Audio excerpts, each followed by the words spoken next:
your late kickoff in the Premier League on Saturday night. Don't need to watch Strictly. It's Newcastle United versus Man United. Newcastle 1.92, the draw's 3.8. Manchester United 3.85. Where to start on Manchester United this week with Paul Robinson and Neil Mellor? Is it back into the goalkeeping psychotherapy session for Onana, Paul? Because did you see the pictures of Onana at the end of the game in Turkey in midweek, where you could just tell he was rerunning the whole game through his head, what had gone on there.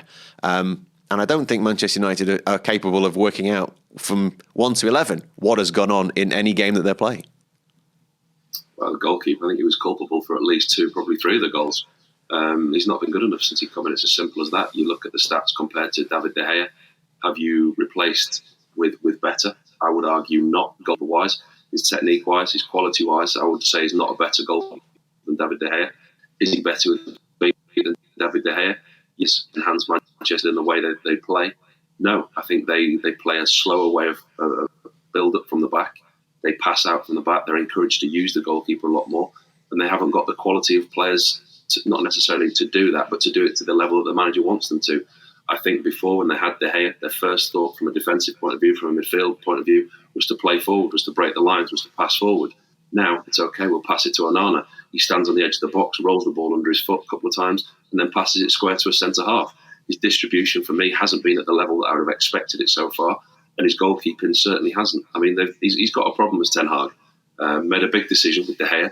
He's now got a decision with Onana because it's too regular. He's culpable and involved in directly causing errors that lead to goals too often.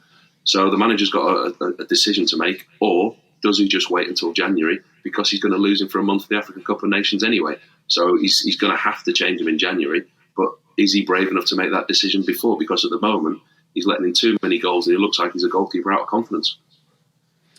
Neil, Manchester United are weirdly the form team in the Premier League at the moment. They don't look like it, and certainly in the Champions League, they don't look like it. They've had some fixtures against sides lower down the divisions. And is it where United have a level, and the level might be around Newcastle and where they are, and this might well find them out. European competition, even though they're awful against Copenhagen, has found them out.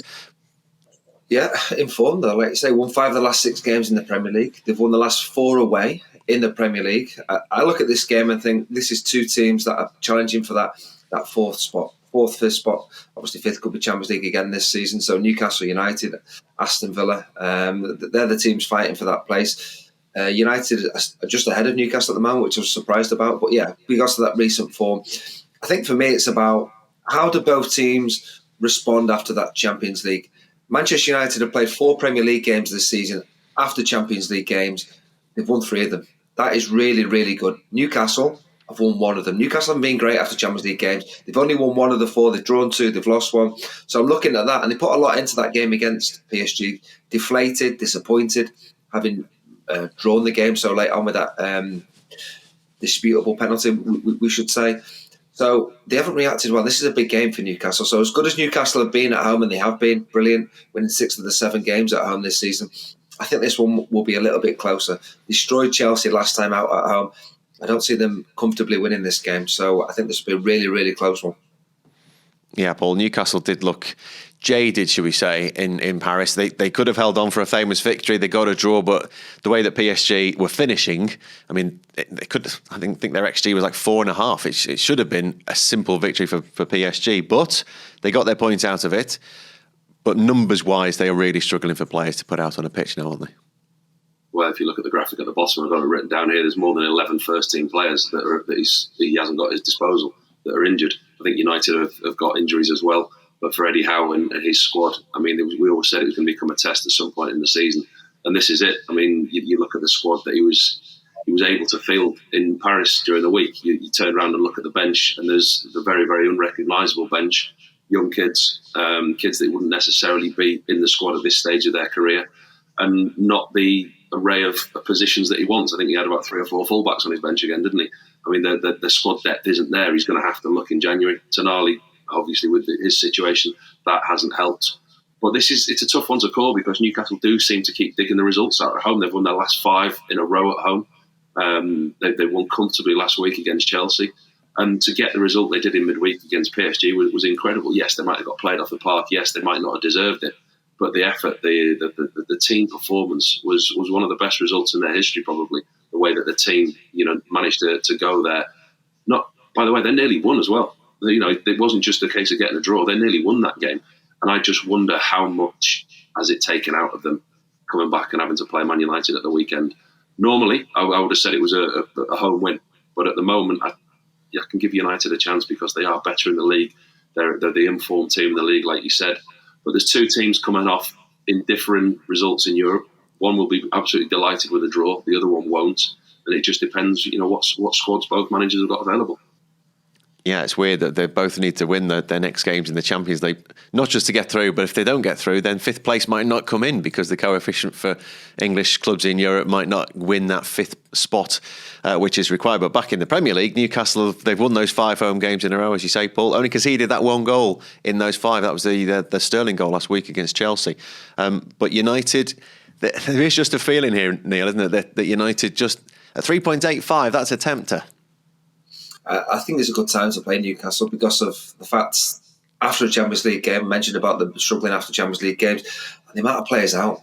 There's so many key players out, and there's only so many games you can get away with it. And I just think United are the sort of side, despite having a few injuries themselves, they're in form.